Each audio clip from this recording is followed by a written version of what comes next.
Welcome students, कैसे हैं आप सभी लोग। आपका अपने चैनल क्विक स्मार्ट टिप्स में बहुत बहुत स्वागत है।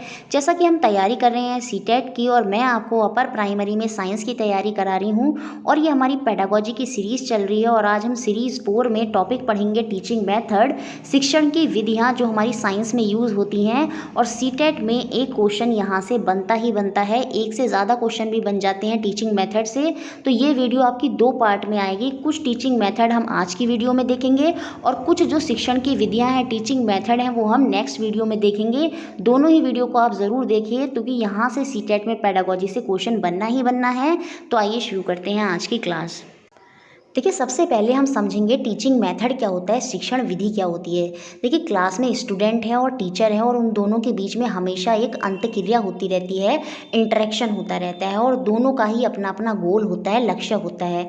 टीचर का लक्ष्य ये होता है कि वो अपनी नॉलेज, अपने ज्ञान को अपने स्टूडेंट तक पहुँचाना चाहता है और स्टूडेंट का लक्ष्य ये होता है जो टीचर नॉलेज दे रहा है वो उसको अच्छे से ग्रहण करें, टेक करें और उसको अच्छे से समझें। अब ये जो अंतक्रिया स्टूडेंट और टीचर के बीच में चल रही है और जो लक्ष्य टीचर और बच्चों को प्राप्त करना है, उस लक्ष्य की प्राप्ति के लिए जब शिक्षक, टीचर जिस ढंग से विद्यार्थियों को ज्ञान, नॉलेज प्रदान करता है उसे ही आपका शिक्षण विधि कहते हैं, टीचिंग मेथड कहते हैं। देखिए, there is an interaction between the teacher and the student. अध्यापक और विद्यार्थियों के मध्य अंतक्रिया होती रहती है और इस संपूर्ण अंतक्रिया किसी लक्ष्य की ओर उन्मुख होती है and the entire interaction is oriented toward the goal. Goal होता है, एक लक्ष्य होता है। टीचर का लक्ष्य है नॉलेज को देना और बच्चों का लक्ष्य है उस नॉलेज को अच्छे से समझना। अब उस लक्ष्य की प्राप्ति के लिए, उस गोल को अचीव करने के लिए the way the teacher impart knowledge to the student, शिक्षक जिस ढंग से विद्यार्थी, स्टूडेंट को नॉलेज को इम्पार्ट करेगा, ज्ञान को प्रदान करेगा, वही आपका क्या कहलाता है, टीचिंग मेथड कहलाता है, शिक्षण विधि कहलाता है। देखिए, बहुत से टीचिंग मेथड होते हैं, बहुत सी शिक्षण विधियां होती हैं और कुछ शिक्षण विधियां तो आपकी टीचर सेंटर्ड होती हैं और कुछ शिक्षण विधियां आपकी स्टूडेंट सेंटर्ड होती हैं।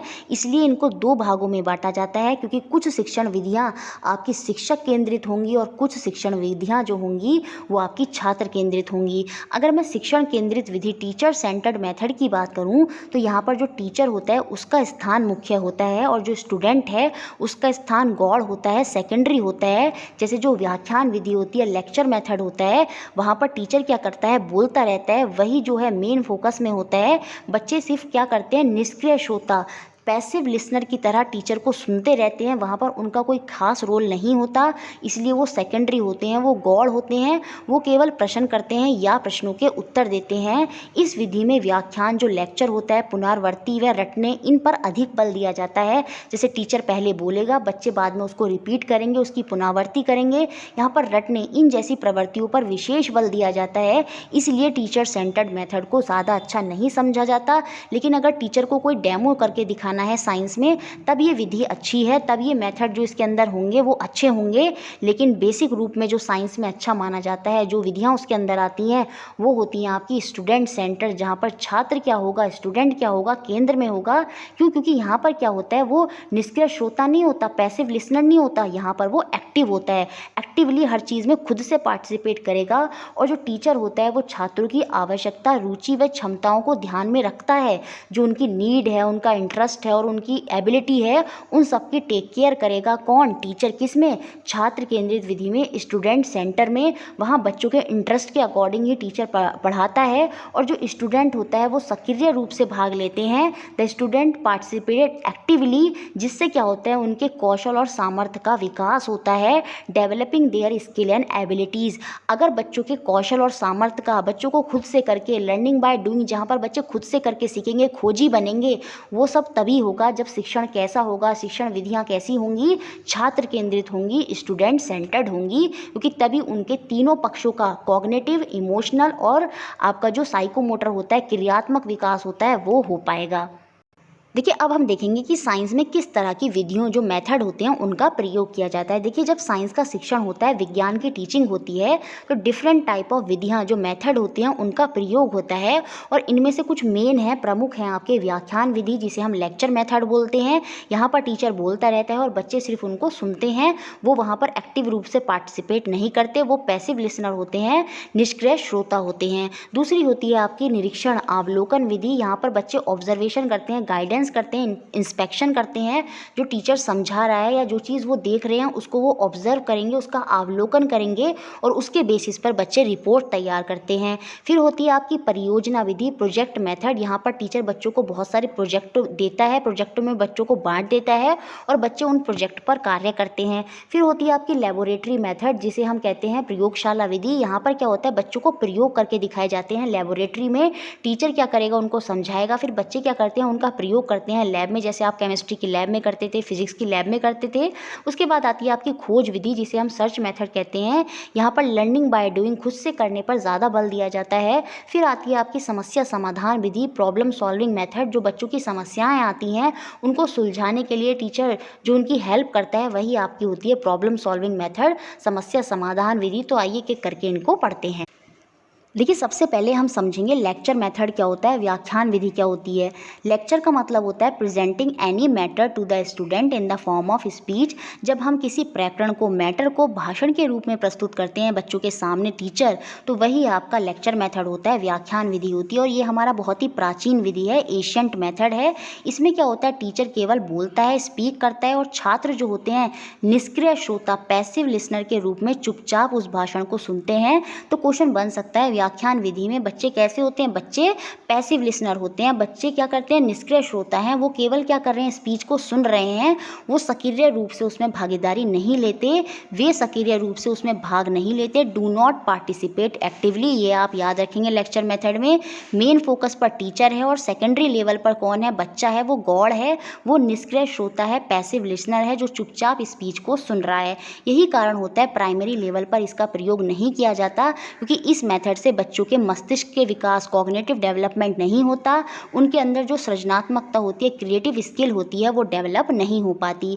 इस मेथड का प्रयोग उच्च कक्षाओं में, हायर क्लासेस में किया जाता है, जैसे 11th 12th कॉलेज हो गया, वहाँ पर इसका मेथड का प्रयोग ज़्यादा किया जाता है। क्योंकि वहाँ पर क्या होता है, टीचर क्या करता है, सिर्फ प्रस्तुतिकरण करता है, प्रेजेंटेशन करता है और छात्रों को केवल इन्फॉर्मेशन प्रोवाइड करी जाती है, केवल सूचना प्रदान करी जाती है। और ऐसा केवल बड़े लेवल पर ही हो सकता है, छोटे लेवल पर ऐसा नहीं हो सकता। छोटे लेवल पर अगर ऐसा होगा तो बच्चे कुछ भी समझ नहीं पाएंगे और किसी भी तरह का विकास, जब उनके मस्तिष्क का विकास नहीं होगा, कॉग्निटिव डेवलपमेंट नहीं होगा, तो और भी विकास जो है, उनकी सृजनात्मकता हो गई, क्रिएटिविटी हो गई और रचनात्मकता हो गई, ठीक है, वो सब विकास उनके अंदर नहीं होंगे, इमोशनल भी नहीं होगा और कहीं ना कहीं वो क्रियाशील भी नहीं हो पाएंगे। ठीक है, तो हायर क्लासेस में इसका प्रयोग ज़्यादा किया जाता है। अब देखिए, जो लेक्चर मेथड होता है, क्योंकि ये हायर क्लासेस में यूज़ हो रहा है तो वहाँ पर सिलेबस ज़्यादा है, तो कम समय में जो ज़्यादा सिलेबस होता है, व्यापक पाठ्य वस्तु होता है, उसको कंप्लीट करना इस मेथड के द्वारा संभव है। कॉम्प्रिहेंसिव टेक्स्ट बुक को इस टीचिंग मेथड से किया जा सकता है। यह सरल होती है, सिंपल है, क्योंकि इसमें टीचर बोल रहा है, बच्चे सुन रहे हैं। ये संक्षिप्त है, कॉन्साइज है, क्योंकि यहाँ पर डिटेल में नहीं पढ़ाया जाता, सिर्फ शॉर्ट शॉर्ट में टीचर स्पीच देता है और बच्चे उसको सुनते हैं। ये फास्ट होती है ये विधि, क्योंकि तीव्र है, बच्चा टीचर बोल रहा है, बच्चे सुन रहे हैं, तो ये तीव्र होती है। तो इन्हीं पर ये आधारित होती है, सरल, संक्षिप्त और तीव्र गति से चलने वाली ये विधि होती है। देखिए, लेकिन प्राइमरी लेवल पर भी जब विषय की प्रस्तावना करनी है, टॉपिक का इंट्रोडक्शन करना है, तो उस समय यह विधि सबसे अच्छी होती है, सर्वोत्तम होती है, बेस्ट होती है। क्योंकि टीचर क्या करता है, क्लास में आता है, बच्चों की प्रीवियस नॉलेज से कनेक्ट करते हुए उनको सब्जेक्ट को, टॉपिक को समझाता है, तो वहाँ पर वो स्पीक ही तो करता है और बच्चे क्या करते हैं, सिर्फ सुनते हैं उसको। तो जब टॉपिक का इंट्रोडक्शन देना है तो उस समय यह विधि अच्छी होती है, लेक्चर मेथड का ही वहाँ पर प्रयोग किया जाता है। क्योंकि यहाँ पर टीचर बोल रहा है, बच्चे सुन रहे हैं, तो प्रयोगशाला और उपकरणों, जो लैब और इक्विपमेंट होते हैं, उनकी यहाँ पर कोई आवश्यकता नहीं होती है। अब देखिए, अगर मैं इसके दोष की बात करूँ, डीमेरिट की बात करूँ, तो इसमें छात्रों को अस्थायी ज्ञान, टेम्पररी नॉलेज मिलती है। क्योंकि जो टीचर स्पीच को सुनते हैं, जो टीचर स्पीच को बोल रहा है और बच्चे उसको सुन रहे हैं, तो एक दो दिन में बच्चे क्या होते हैं, उस स्पीच को भूल जाते हैं, उसमें टीचर ने क्या बोला, तो उससे उनका जो परमानेंट नॉलेज है वो नहीं हो पाती। इसमें क्या होता है, बच्चों को अस्थायी ज्ञान मिलता है, जिससे उनके मस्तिष्क का विकास, कॉग्निटिव डेवलपमेंट नहीं हो पाता। इसलिए प्राइमरी लेवल पर इसको यूज़ नहीं किया जाता। इवन अपर प्राइमरी लेवल पर भी एक्टिविटी करके सीखने पर ही ज़्यादा बल दिया जाता है, लेक्चर मेथड को इग्नोर ही किया जाता है। देखिए, विज्ञान में जो साइंस होता है उसमें करके सीखने, लर्निंग बाय डूइंग पर फोकस ज़्यादा होता है, जबकि इस विधि में करके सीखने का कोई स्थान नहीं है। तो बेसिक लेवल पर ये विधि बिल्कुल भी अच्छी नहीं है, चाहे प्राइमरी लेवल हो चाहे अपर प्राइमरी लेवल हो। इस विधि का कम से कम प्रयोग होता है सिर्फ टॉपिक के इंट्रोडक्शन में, या कोई बहुत सी भारी चीज़ है जो टीचर को स्पीच के माध्यम से ही समझानी है उस समय ही केवल लेक्चर मेथड का प्रयोग किया जाता है। अब देखिए लेक्चर मेथड में क्या होता है, छात्रों में जो रटने की प्रवृत्ति होती है, रोट लर्निंग होती है, वो बढ़ जाती है क्योंकि टीचर बच्चे को पता है टीचर बोल रहा है और हमें सुनना है। अब उसको समझ में आ रहा है या नहीं आ रहा है वो अलग बात है। तो जब बच्चे को समझ में नहीं आएगा तो बच्चा क्या करता है, उसको बिना समझे लिखेगा और उसको रटना शुरू कर देगा। तो यही कारण होता है लेक्चर मेथड से क्या होता है, रटने की जो प्रवृत्ति होती है, रॉट लर्निंग होती है, वो बच्चों में बढ़ जाती है। यही कारण है इस मेथड को कम से कम प्रयोग किया जाता है। देखिए लेक्चर मेथड की खामियों को दूर करने के लिए ही बाद में आया लेक्चर डेमोन्स्ट्रेशन मेथड, व्याख्यान युक्त प्रदर्शन विधि। और साइंस में इसका काफ़ी प्रयोग होता है। जो बड़े बड़े कॉन्सेप्ट होते हैं, थ्योरीज होती हैं, उनको समझाने के लिए टीचर क्या करता है, खुद से एक्सपेरिमेंट करता है, खुद से उनका प्रयोग करके दिखाता है।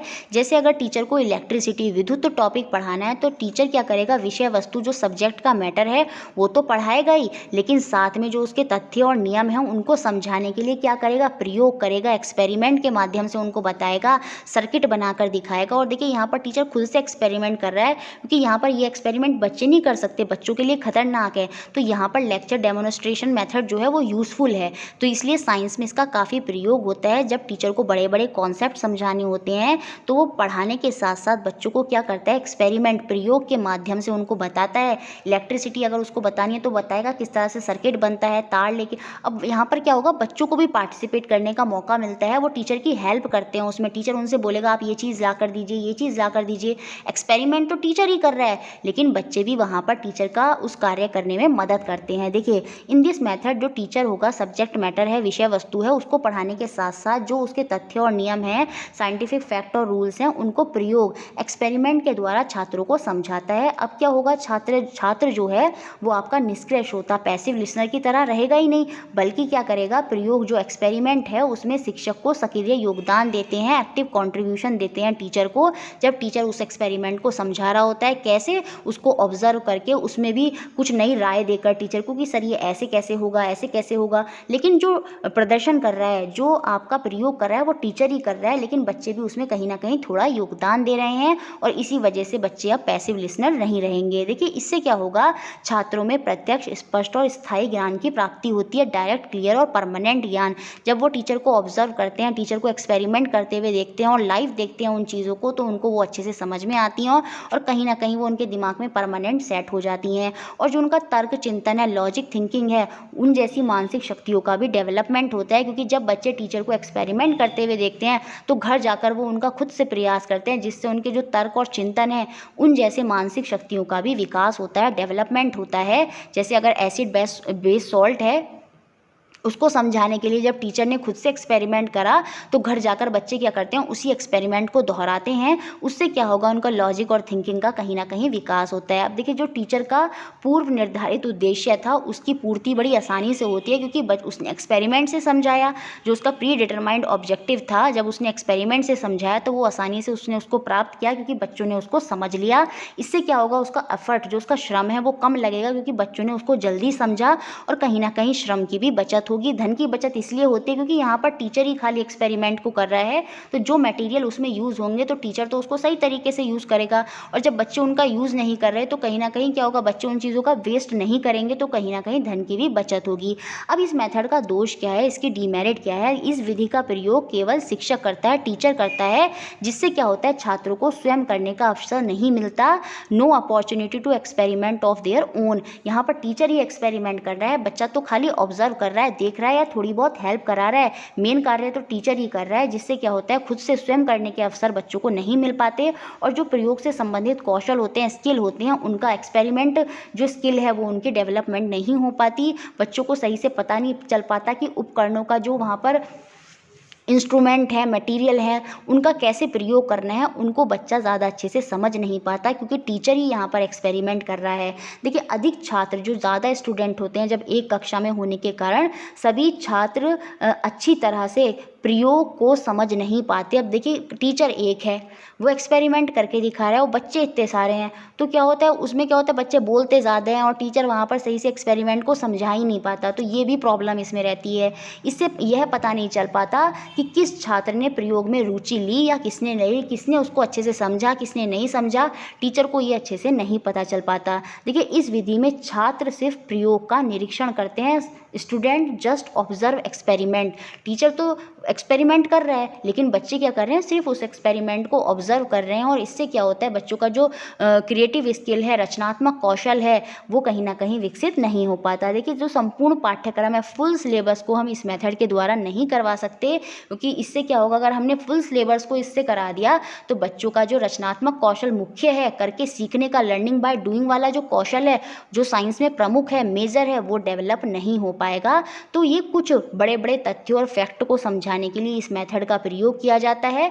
लेकिन यहाँ पर भी बच्चा क्या होता है, सिर्फ ऑब्जर्व ही कर रहा है, खुद से नहीं कर रहा, वो टीचर को एक्सपेरिमेंट करते हुए देखता है।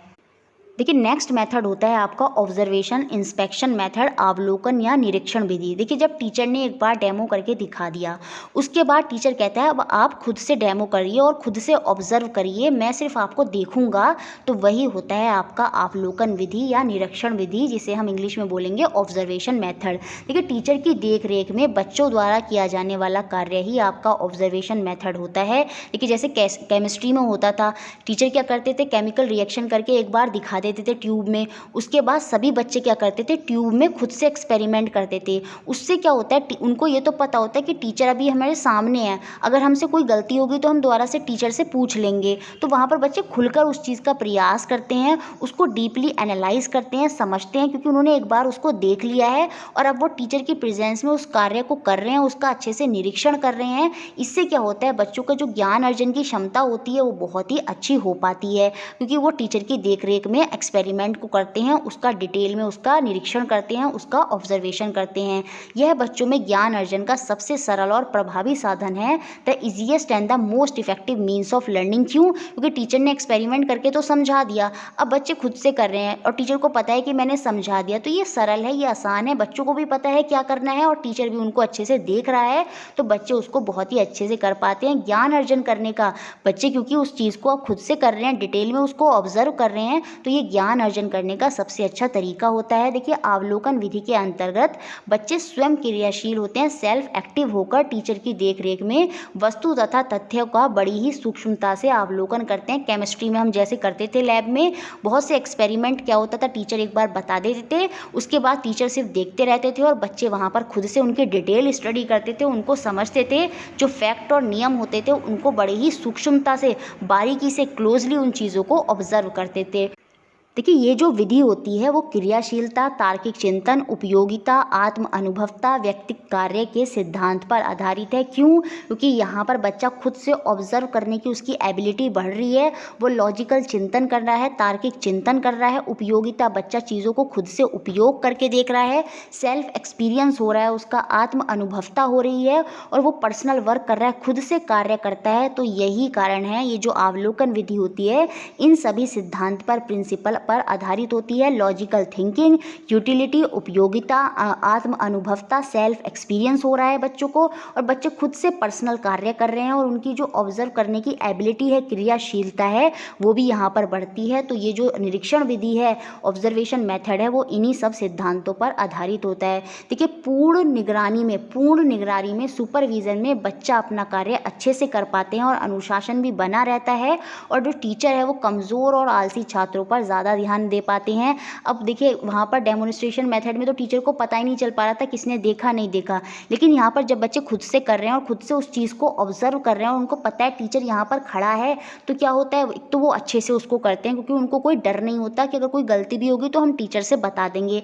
अनुशासन वहाँ पर बना रहता है और टीचर जो है कमज़ोर बच्चे और जो आलसी बच्चे कार्य को नहीं करते उन पर ज़्यादा ध्यान दे पाता है। देखिए टीचर और स्टूडेंट के बीच में मधुरता का संबंध जो होता है, रिलेशनशिप होता है, वो भी डेवलप होता है। क्योंकि देखिए जब पढ़ते समय तो टीचर और बच्चों के बीच में इतना इंटरेक्शन नहीं हो पाता, लेकिन बच्चे जब लैब में जाते हैं, बच्चे ऑब्जर्वेशन करते हैं, वहाँ पर खुद कार्य कर रहे होते हैं, तो वहाँ पर टीचर और बच्चों के बीच में भी एक अच्छा रिलेशन बनता है। बच्चों में सक्रियता तथा अन्वेषण करने की प्रवृत्ति का विकास होता है, development of activity and exploration. देखिए जब बच्चे खुद से वो कर रहे होते हैं, चीज़ों को ऑब्जर्व कर रहे होते हैं, तो कहीं ना कहीं वो अन्वेषण करते हैं, एक्सप्लोर करते हैं और ज़्यादा उनको डिटेल में चीज़ों को पढ़ते हैं, तो वो नए नए तथ्यों को बता पाते हैं और भी उनकी जो नॉलेज है वो ज़्यादा विकसित हो पाती है। अपने आप को एक्सप्लोर कर पाते हैं, एक ही टॉपिक से नए टॉपिक को भी समझ पाते हैं और सक्रिय रहते हैं, एक्टिवली उसमें पार्टिसिपेट करते हैं, बहुत ध्यान से उसको ऑब्जर्व करते हैं, क्योंकि वहाँ पर बच्चे वो उसको खुद से कर रहे हैं टीचर की देख रेख में। तो याद रखिए डेवलपमेंट ऑफ एक्टिविटी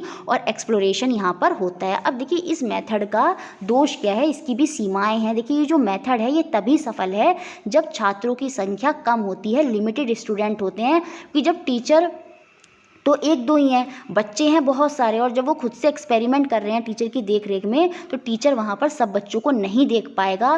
तो ये लिमिटेड बच्चों पर ही ज़्यादा अच्छी होती है। टीचर को बहुत अधिक परिश्रम करना पड़ता है, हार्डवर्क करना पड़ता है, क्योंकि जब बच्चे ऑब्जर्व कर रहे होते हैं, एक्सपेरिमेंट खुद से करके कर रहे होते हैं टीचर की देख रेख में, तो उनको प्रॉब्लम आती हैं, तो टीचर को बार बार जाकर उनको बताना पड़ता है। तो टीचर को यहाँ पर बहुत ज़्यादा हार्डवर्क करना पड़ता है। आवश्यकता से अधिक अवलोकन स्टूडेंट के कार्य में भी बाधक होता है। जब बच्चे कुछ ज़्यादा ही ऑब्जर्वेशन करने लगते हैं तो वो उनके कार्य में भी बाधक होता है। बच्चे फिर कार्य की तरफ ज़्यादा ध्यान नहीं देते, बच्चे सिर्फ ऑब्जर्वेशन में ही ज़्यादा इन्वॉल्व होने लगते हैं, तथा उनकी जो आत्मनिर्भरता है, सेल्फ हेल्प जैसे गुण हैं, उनमें भी बाधक होती है। जो उनका लर्निंग बाय डूइंग या खुद से करने की जो क्षमता है वो कम हो जाएगी, क्योंकि उनको अब क्या है, अब वो टीचर की प्रेजेंस में कर रहे हैं। तो वहाँ पर जब वो टीचर की प्रेजेंस में करते हैं तो उनमें टीचर की प्रेजेंस में ही करने की आदत बन जाती है, और फिर वो जब वो खुद से करने का जो उनका सिद्धांत जो उन्हें खुद से करना है वो वहाँ पर वो नहीं कर पाते। खुद से अपनी जो आत्मनिर्भरता है, सेल्फ हेल्प जो उन्हें खुद से करनी होती है वो नहीं करते। वो बार बार हेल्प के लिए फिर किसको बुलाते हैं, टीचर को बुलाते हैं। तो ये सेल्फ हेल्प जैसे गुणों में भी बाधक होता है।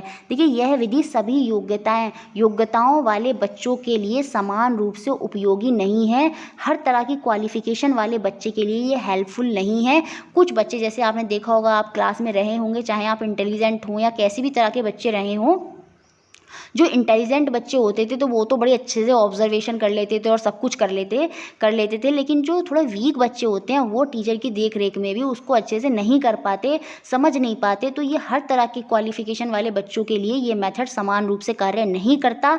इंटेलिजेंट बच्चे ज़्यादा आसानी से कर लेंगे, जो कमज़ोर बच्चे हैं वो इसको ऑब्जर्वेशन में भी करके टीचर की प्रेजेंस में ही भले वो कर रहे हैं, लेकिन तब भी वो उसको अच्छे से नहीं कर पाते। ठीक है, तो ये 3 मेथड हमने देखे, lecture method, lecture demonstration method और आपका ऑब्जर्वेशन मेथड। नेक्स्ट क्लास में हम अगले और मेथड देखेंगे जो कि बहुत ज़्यादा इंपॉर्टेंट है।